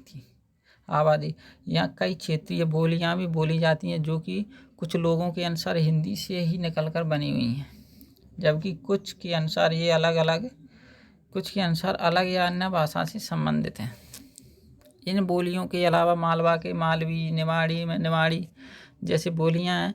मालवा में मालवी बोली जाती है, निमाड़ में निमाड़ी, बुंदेलखंड में बुंदेली, बघेलखंड में बघेली और बघेली रीवा में भी बोली जाती है। इनमें से हर एक बोली एक दूसरे से बहुत अलग है। यहाँ की अन्य भाषाओं में तेलुगु, बिलोड़ी यानी भीली, गोंड, कोरकी आदि शामिल हैं, जो आदिवासी समूह द्वारा बोली जाए। जैसे धर्म के बारे में बात करते हैं, 2011 की जनगणना के अनुसार मध्य प्रदेश में 90.9% लोग हिंदू धर्म को मानते थे। 2011 की जनगणना के अनुसार 90.9% लोग हिंदू धर्म को मानते थे, जबकि अन्य मुस्लिम 6.6%, जैन 1%, ईसाई 0.3%, बौद्ध 0.3% और सिख 0.2% आदि आते हैं। अन्य में प्रदेश के कई शहर अपनी धार्मिक आस्था के केंद्र के लिए जाने जाते हैं, जिनमें से सबसे प्रमुख है उज्जैन शहर, जो कि भारत के सबसे प्राचीन शहरों में से एक है। यहाँ के 12 ज्योतिर्लिंगों में से एक महाकालेश्वर मंदिर दुनिया भर में प्रसिद्ध है।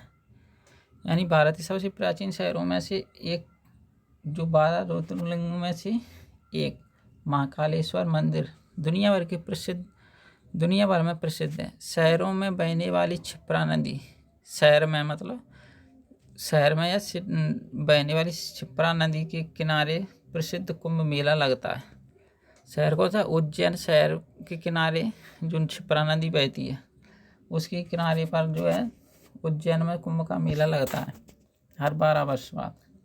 इसके अलावा नर्मदा नदी के तट पर बसा ओंकारेश्वर, नर्मदा नदी जिसे रेवा के नाम से भी जाना जाता है, उसके तट पर बसा ओंकारेश्वर भी 12 ज्योतिर्लिंगों में से एक है। ओंकारेश्वर किस नदी के किनारे पर है? नर्मदा नदी के किनारे। ये शिव जी से ही संबंधित हैं। हिंदू धर्म के अलावा अन्य धर्मों में कई धार्मिक केंद्र प्रदेश हैं। यानी हिंदू धर्म के अलावा अन्य धर्मों के कई धार्मिक केंद्र उपस्थित हैं। भोपाल का ताज उल मस्जिद है ना, भारत की सबसे विशाल मस्जिदों में से एक है। ताल उल मस्जिद कहाँ पे स्थित है? भोपाल में, जो भारत की विशाल मस्जिदों में से एक है। बड़वानी का 52 गजा, दमोह का कुंडलपुर, दतिया का सोनगिरी। 52 गजा कहाँ पे? बड़वानी में। ऐसे पूछा जा सकता है क्वेश्चन। और अगला ऐसे, कुंडलपुर कहाँ पर स्थित है? दमोह में। दतिया, सोनगिरी कहाँ पे है? कौन से ज़िले में? दतिया में। ऐसे जिले वाइज पूछा जा सकता है। 52 गजा कौन से ज़िले में पड़ता है? बड़वानी में। कुंडलपुर कौन से ज़िले में पड़ता है? दमोह में। सोनागिरी कहाँ पे पड़ते हैं? सोनागिरी एक खूबसूरत पर्वत पर बढ़िया से जैन धर्म से संबंधित बहुत खूबसूरत मंदिर बनाए गए हैं। देखने पर ऐसा प्रतीत होता है कि आप कहोगे कि यहाँ है कुछ। सोनागिरी दतिया में स्थित है, दतिया जिले में आती है सोनागिरी, जहाँ पे जैन धर्म के भिक्षु भी काफ़ी मिल जाएंगे, जिन्हें नग्न अवस्था में रहती हैं। जो अशोकनगर का नसई, मल्हारगढ़, बैतूल की मुक्तागिरी जैन धर्मावलंबी होती प्रसिद्ध है। ये जो बताए गए हैं ना, जो नाम जैन धर्म से संबंधित थे, कौन कौन से बताए गए थे? 52 गजा, कुंडलपुर, सोनगिरी, मल्हारगढ़, मुक्तागिरी। ये जो है ना, जो सभी कौन से धर्म से संबंधित है? जैन धर्म से।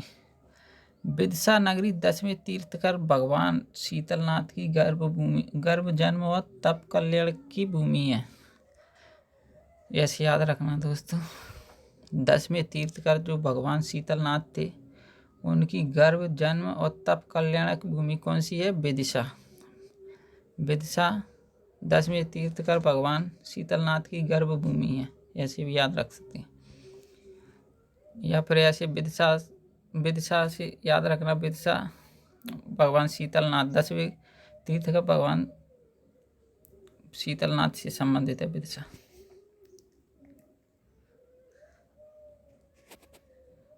बुंदेलखंड में दिगंबर जैन एवं मालवा में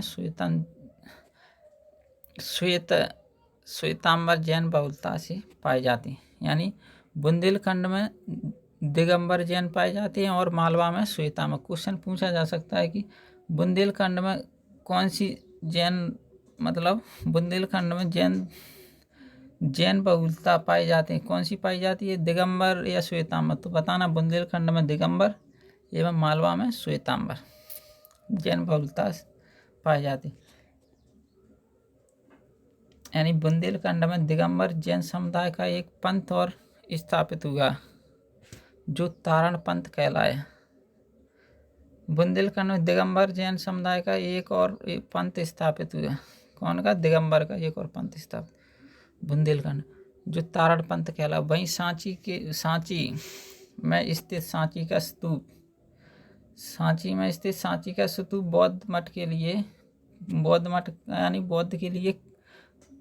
मठ का केंद्र है। मैहर जो सतना जिले के अंतर्गत आता है। माँ शारदा जो बुद्धि एवं विद्या की दायनी है। त्रिकूट पर्वत पर माँ का भव्य मंदिर है जो भारत के 52 शक्तिपीठ में से एक है। दतिया में स्थित पीताम्बरा का मंदिर विश्व में अपनी अलग पहचान रखता है। यदि पीताम्बरा मंदिर पूछा जाए कि पीताम्बरा मंदिर, माँ पीताम्बरा मंदिर कहाँ पे स्थित है, तो बताना दोस्तों दतिया जिले में। ऐसी मंदिर में माँ भूमावती की भी स्थापना है। होशंगाबाद का सेठानी घाट, देवास जिले में नेमावर में प्रसिद्ध सिद्धनाथ महादेव, हरदा जिले में हंडिया में कुबेर के द्वारा पूजित रिद्धिनाथ महादेव आदि। नर्मदा के तट पर विशेष स्थान है। इसके साथ ही माँ नर्मदा का उद्गम स्थल अमरकंटक बहुत ही प्रसिद्ध स्थान। यानी नर्मदा का उद्गम स्थल अनूपपुर के अमरकंटक से होता है। अनूपपुर जिले के अमरकंटक से। रीवा जिले के देवर कोठार में लगभग 2000 वर्ष पुराने, कहाँ पे? रीवा के देवर कोठार में 2000 वर्ष पुराने बौद्ध स्तूप और लगभग 5000 वर्ष पुराने शैल चित्रों की श्रृंखला मौजूद है। कहाँ? रीवा जिले के देवर कोठार में। यहाँ 1982 में प्रकाश में आए थे। यानी रीवा के देवर कोठार में 2000 वर्ष पुराने बौद्ध स्तूप और 5000 वर्ष पुराने शैल चित्रों की श्रृंखला 1982 में मिली थी। ये स्तूप जो है ना, सम्राट अशोक के शासनकाल में ईसा पूर्व 3री शताब्दी में निर्मित हुए थे। देवर कोठार, रीवा के देवर कोठार नाम के स्थान जो रीवा इलाहाबाद मार्ग NH 27 पर सुहागी पहाड़ से पहले कटरा कस्बे के समीप स्थित है। यह मौर्यकालीन मिट्टी ईंट के बने 3 बड़े स्तूप और लगभग 46 पत्थरों के छोटे स्तूप बने हैं। अशोक युगीन के दौरान, यानी अशोक के युग के दौरान विंध्य क्षेत्र में बौद्ध धर्म का प्रचार प्रसार हुआ। बौद्ध धर्म का प्रचार प्रसार किसके शासनकाल में हुआ? अशोक के युग में। और भगवान बुद्ध के अवशेषों को वितरित कर स्तूपों का निर्माण किया गया था। और कोठार जो रीवा के और कोठार के बौद्ध स्तूपों का समूह सबसे बड़ा बौद्ध स्तूप समूह है, जिसमें पहला बौद्ध स्तूप ईंटों द्वारा बनाया गया था। एक मौर्यकालीन स्तंभ भी है जिसमें एक शिलालेख भी है जिसकी शुरुआत भगवतों से होती है। यहाँ पर खुदाई के दौरान मौर्यकालीन ब्राह्मीलेख के अभिलेख, यानी खुदाई के दौरान मौर्य काल के जो ब्राह्मीलेख थे जो शिलापट्ट स्तंभ और पात्रखंड भी प्राप्त हुए हैं। संस्कृति के बारे में पढ़ते हैं मध्य प्रदेश की। मध्य प्रदेश के 3 स्थलों को यूनेस्को द्वारा विश्व धरोहर स्थल घोषित किया। यानी मध्य प्रदेश में कितने स्थानों को यूनेस्को द्वारा विश्व धरोहर सूची में स्थापित किया गया? 3 स्थलों को। कौन कौन से? खजुराहो को कब? 1986 में। सांची के बुद्ध स्मारक 1989 में। भीमबेटका की रॉक शेल्टर यानी भीमबेटका की गुफाओं को 2003 में शामिल किया। दोस्तों याद रखना, मध्य प्रदेश में यूनेस्को की विश्व धरोहर सूची में मध्य प्रदेश कितने जो स्थल हैं? 3। कौन कौन से? खजुराहो 1986 में जोड़ा गया विश्व धरोहर सूची, और दूसरा सांची जो बौद्ध स्मारक है वहाँ पे 1989 में, और भीमबेटका की रॉक शेल्टर 2003 में।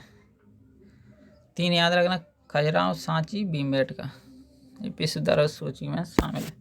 हाल ही में ओरछा को यूनेस्को द्वारा उसकी अस्थायी सूची में सम्मिलित किया है। मतलब अस्थायी यूनेस्को की अस्थायी सूची में किसको शामिल किया गया है? ओरछा को।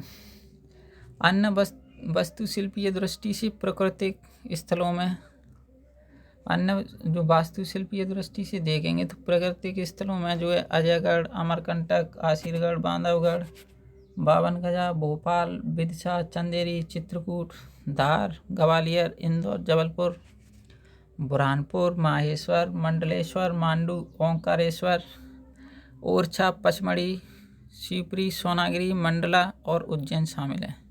ये कई में शामिल है? अन्य वास्तुशिल्पीय दृष्टि से प्राकृतिक स्थलों में।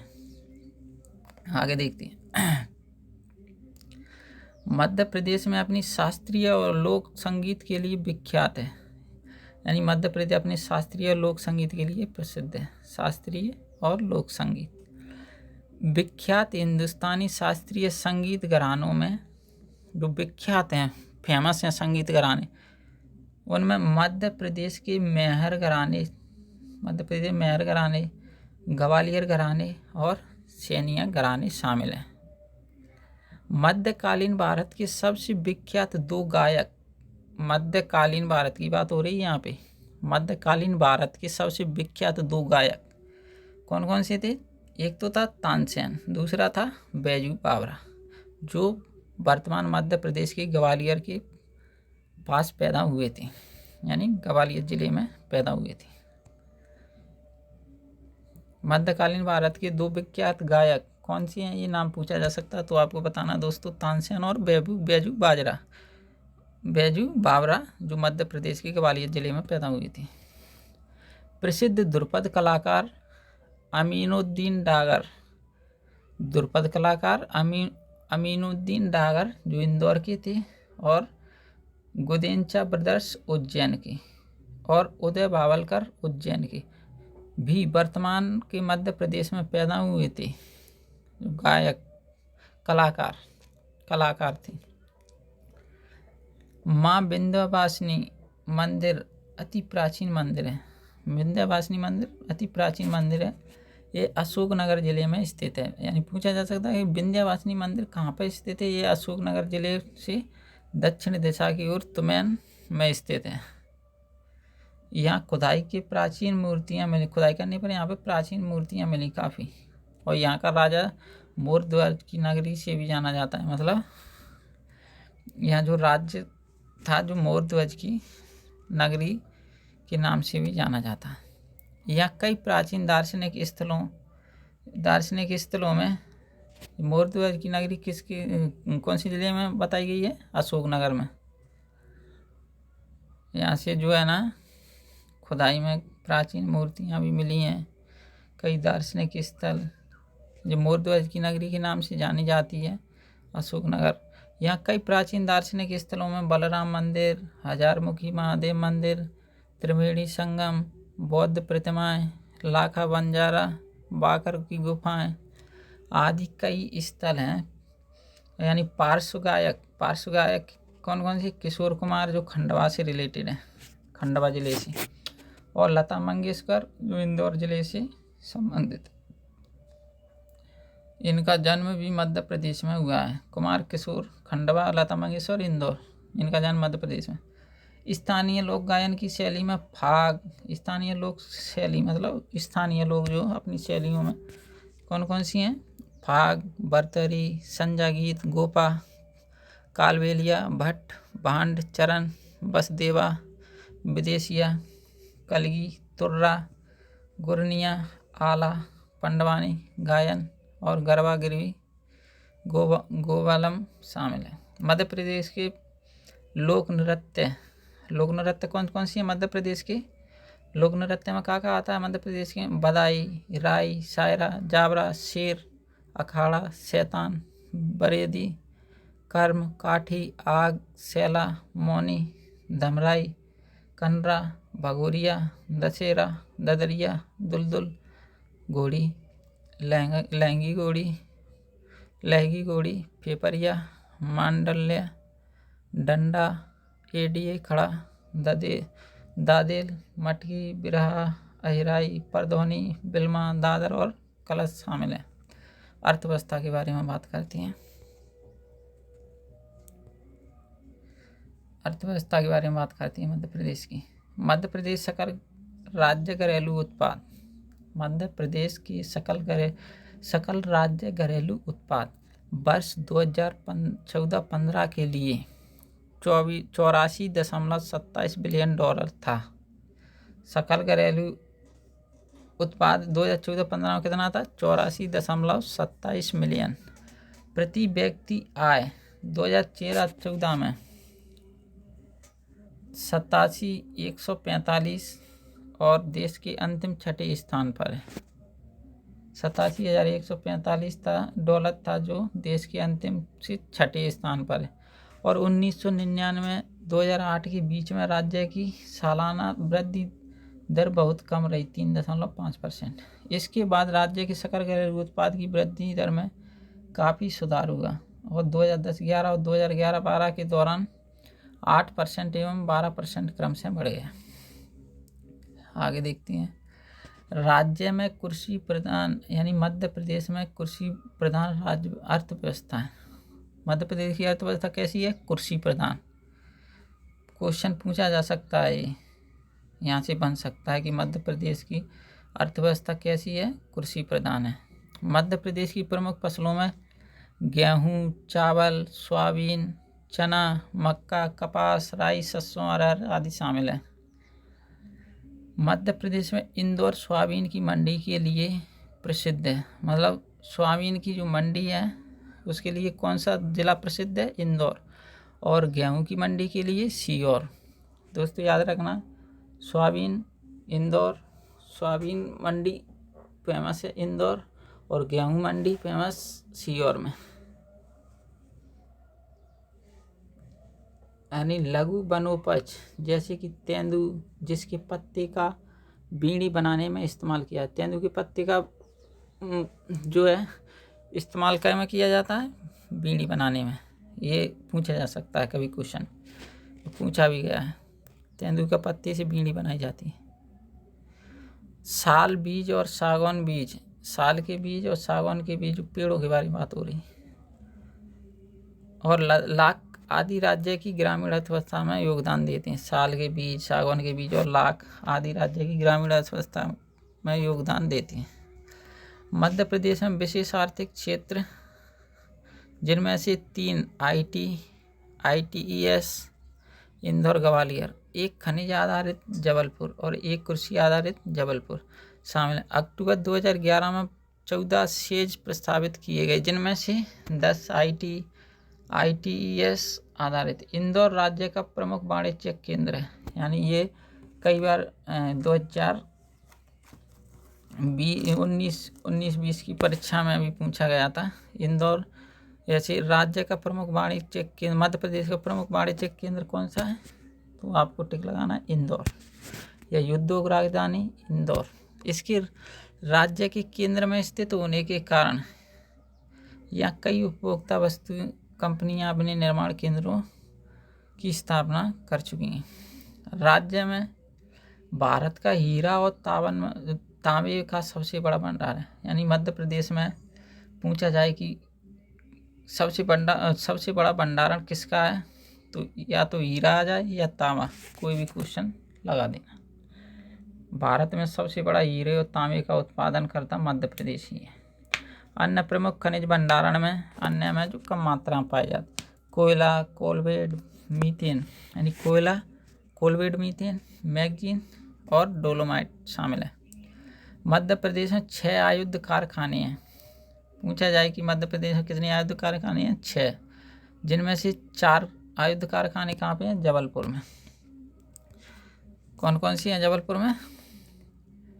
वाहन निर्माण, नंबर 1 वाहन निर्माण, दूसरा ग्रेन आयरन फाउंड्री, तीसरा गन कैरेज फैक्ट्री, चौथा आयुध निर्माण खमरिया। ये 4 जबलपुर में स्थित हैं और बाकी एक कटनी और इटारसी में। आयुध कारखाने कहाँ कहाँ पे बताए गए हैं? एक जबलपुर, कटनी, इटारसी। जबलपुर में 4 हैं, कटनी, इटारसी में एक है। ये कारखाने आयुध कारखाना बोर्ड द्वारा चलाए जाते हैं। ये कारखाने किसके द्वारा चलाए जाते हैं? आयुध कारखाना बोर्ड द्वारा, जिनमें से भारतीय सशस्त्र बलों के लिए उत्पादों का निर्माण किया जाता है। मध्य प्रदेश महात्मा गांधी राष्ट्रीय रोजगार गारंटी अधिनियम 2005 में उत्कृष्ट कार्य के लिए 10वीं राष्ट्रीय पुरस्कार जीत भी चुका है। मध्य प्रदेश जो है रोजगार गारंटी अधिनियम 2005 जो स्कीम चलती है उसमें उत्कृष्ट कार्य के लिए 10वीं राष्ट्रीय पुरस्कार जीत चुका है। राज्य में पर्यटन उद्योग भी जोर शोर से बढ़ रहा है और वन्यजीव पर्यटन और कई संख्या में ऐतिहासिक और धार्मिक महत्व के स्थानों की उपस्थिति इनका मुख्य कारण है। सांची और जो खजुराहो है ना, वह विदेशी पर्यटकों की यानी जो विदेशी जो देखने आते हैं ना, वहाँ का देखने के लिए सांची और खजुराहो के जो सांची का स्तूप, खजुराहो के मंदिर, उनमें विदेशी पर्यटकों की हमेशा भीड़ लगी रहती है। एक निश्चित समय पर भी प्रमुख शहरों के अलावा अन्य लोकप्रिय पर्यटन स्थलों में, यानी जो प्रमुख शहरों में अन्य और जो है ना पर्यटन स्थल हैं, उनमें जैसे भेड़ाघाट, भीमबेटका, भोजपुर, महेश्वर, मांडू, ओरछा, पचमढ़ी, कान्हा-किसली राष्ट्रीय उद्यान, उज्जैन आदि शामिल हैं। कौन कौन सी हैं? भेड़ाघाट, भीमबेटका, भोजपुर, महेश्वर, मांडू, ओरछा, पचमढ़ी, कान्हा-किसली, उज्जैन आदि शामिल हैं। ऊर्जा के क्षेत्र में देखा जाए तो राज्य की कुल स्थापित बिजली उत्पादन क्षमता 13,880 मेगावाट।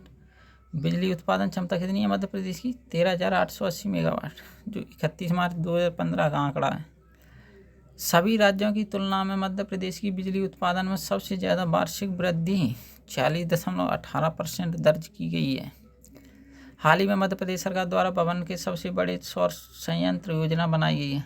यानी मध्य प्रदेश द्वारा रीवा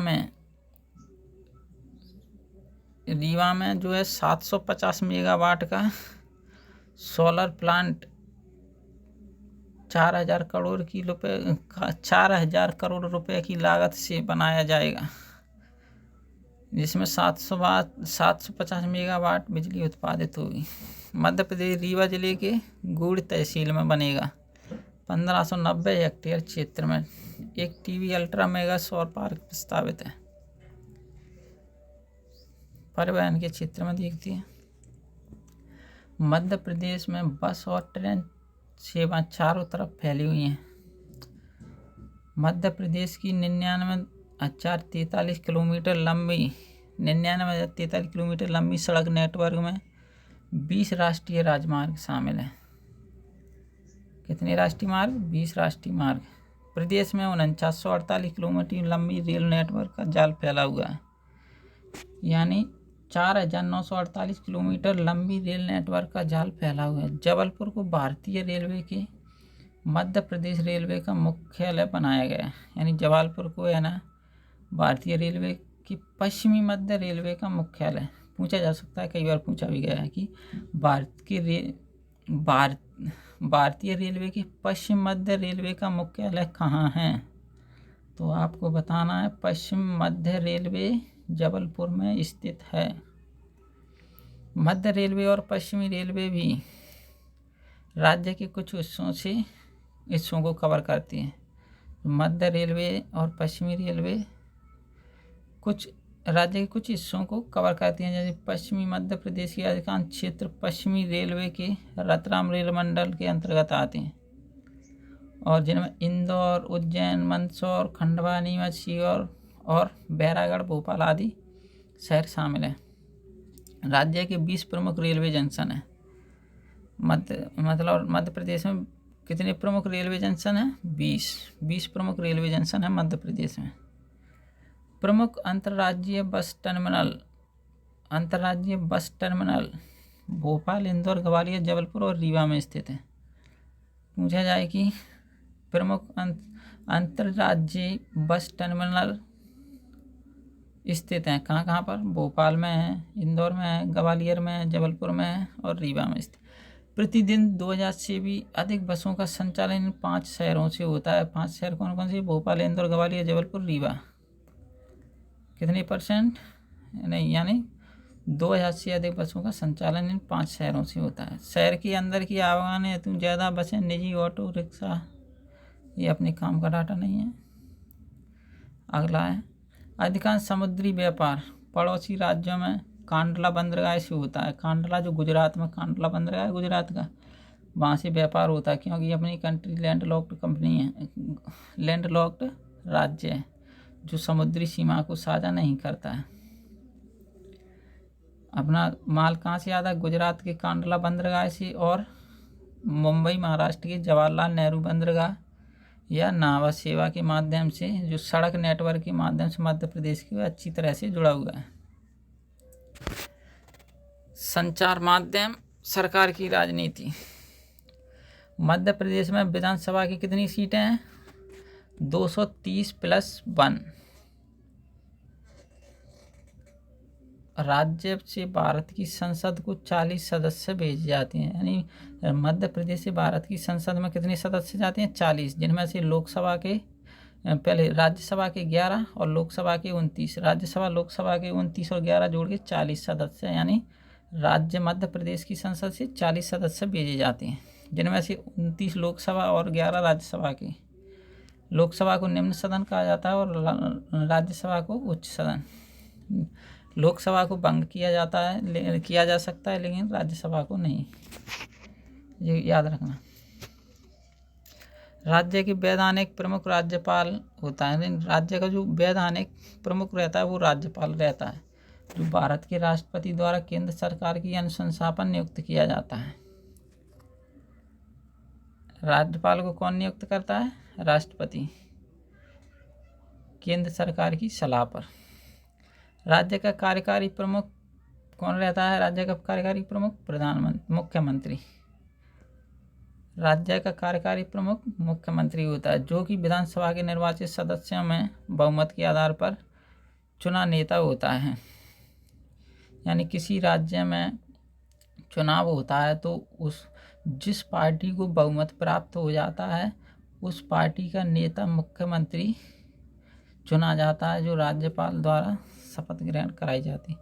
वर्तमान में राज्य के राज्यपाल कौन है मध्य प्रदेश की? आनंदीबेन पटेल। अभी हाल ही में मध्य प्रदेश के जो राज्यपाल थे, इनसे पहले कौन थे? लालाजी टंडन, जिनका निधन हो गया। मुख्यमंत्री भारतीय जनता पार्टी के शिवराज सिंह चौहान है अभी वर्तमान में। राज्य की प्रमुख राजनीतिक दलों में भाजपा और कांग्रेस हैं, यानी छोटी पार्टी बहुत कम है। इसमें 2 पार्टी बड़ी हैं, भाजपा और कांग्रेस, और बाकी ये चुनाव के बारे में है, उनके बारे में मैन देख लेती हैं। ये अभी 2018 में, दिसंबर 2018 में राज्यसभा के जो चुनाव मध्य प्रदेश में जो चुनाव हुए 2018, उनमें 114 सीटें कांग्रेस के पास थी, और अन्य पार्टियों की जो छोटी छोटी थी उनको मिलाकर 100 सीट प्राप्त करके कांग्रेस ने जो पूर्ण बहुमत साबित किया था, और बीजेपी को 109 सीटों पर जीत हासिल की थी। पर बीजेपी जो है ना विपक्ष में बैठी थी, और 2 सीटों के साथ बहुजन समाज पार्टी और अन्य तीसरे स्थान पर समाजवादी पार्टी एक सीट पर जीत हासिल की। वहीं 4 सीटें निर्दलीय प्रत्याशियों ने जीती। लेकिन कुछ 1-1.5 साल के बाद ही कुछ जो कांग्रेस के नेता थे उन्होंने इस्तीफा दे दिया। तो 28 या 29 लगभग सीटों पर चुनाव हुआ, जिसमें से दोबारा चुनाव हुआ। बहुमत साबित नहीं कर पाई थी वो कांग्रेस, तो दोबारा चुनाव में फिर से बीजेपी की सरकार बनी और मुख्यमंत्री शिवराज सिंह चौहान बनाए। पुलिस प्रशासन ये अपने काम का नहीं है, ज़्यादा सिंपल डाटा देख लेती है। वर्ष 1976 में SBI के विशेष जांच सेल अपराध जांच विभाग के अंतर्गत एक शाखा के रूप में मध्य प्रदेश सरकार द्वारा राज्य अपराध अन्वेषण ब्यूरो गठित किया गया था और 1989 इसका नाम बदलकर राज्य आर्थिक अपराध ब्यूरो रखा गया, जो गृह विभाग के अंतर्गत कार्य करता था। परंतु 1990 में राज्य आर्थिक अपराध ब्यूरो को सामान्य प्रशासन विभाग के अंतर्गत लाया गया और 22 जून 2013 को राज्य आर्थिक अपराध ब्यूरो नाम बदलकर, यानी 22 जून 2013 और राज्य आर्थिक अपराध ब्यूरो का नाम बदलकर आर्थिक आपराधिक प्रकोष्ठ रखा गया। ये पूछा जा सकता है कि 22 जून 2013 को राज्य आर्थिक अपराध ब्यूरो का नाम बदलकर क्या रख दिया है, तो बताना है दोस्तों आर्थिक अपराध प्रकोष्ठ रखा गया। कब रखा गया? 2013 में। ये अपने काम की नहीं है।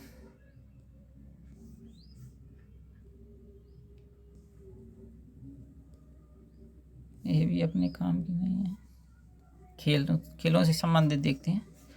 वर्ष 2013 में राज्य सरकार ने मलखम्ब को राज्य के खेल के रूप में घोषित किया गया था। मलखम्ब जो राज्य खेल है, मध्य प्रदेश राज्य की खेल कौन सा है? मलखम्ब। कब घोषित किया गया था इसे राजकीय खेल? 2013 में। और बाकी जो है cricket, hockey, football, basketball, volleyball, cycle चलाना, तैराकी, बैडमिंटन और टेबल टेनिस राज्य में लोकप्रिय खेल हैं। खो खो, गिल्ली डंडा, सितौलिया और पिट्ठू भी बोलते हैं, कंचे और लंगड़ी जैसी पारंपरिक खेल ग्रामीण क्षेत्र में काफ़ी लोकप्रिय हैं। ग्रामीण क्षेत्र में कौन कौन सी बताए? खो खो, गिल्ली डंडा, सितौलिया, कंचे, लंगड़ी, ये पारंपरिक खेल ग्रामीण क्षेत्रों में काफ़ी लोकप्रिय है। स्नूकर, जिसका आविष्कार ब्रिटिश सेना के अधिकारियों द्वारा जबलपुर में किया गया था। ये पूछा जा सकता है क्वेश्चन कि स्नूकर का आविष्कार कहाँ पर, किस जिले में किया गया था, तो आपको बताना जबलपुर में। किसके द्वारा? ब्रिटिश सेना के अधिकारियों द्वारा। ठीक है दोस्तों, आगे देखते हैं। क्रिकेट मध्य प्रदेश में सबसे लोकप्रिय खेल है। पूछा जा सकता है क्रिकेट मध्य प्रदेश में सबसे लोकप्रिय खेल कौन सा है? क्रिकेट। यहाँ राज्य में 3 अंतर्राष्ट्रीय क्रिकेट स्टेडियम, कौन कौन सी 3 मध्य प्रदेश 3 अंतर्राष्ट्रीय क्रिकेट स्टेडियम?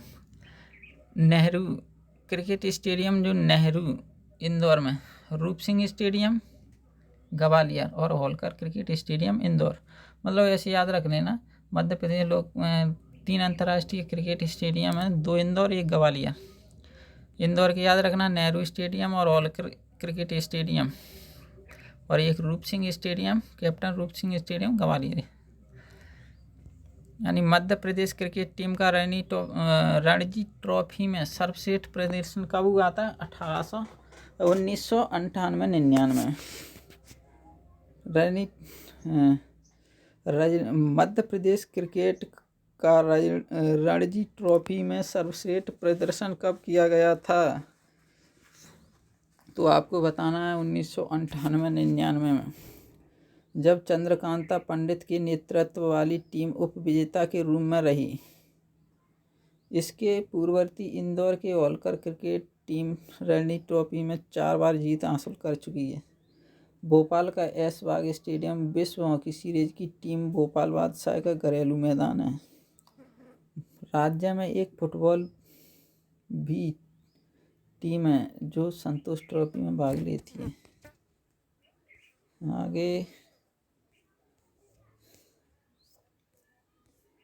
आगे दोस्तों यहीं पर हमारा ये समाप्त होता है। थैंक यू दोस्तों, लाइक और सब्सक्राइब कर देना।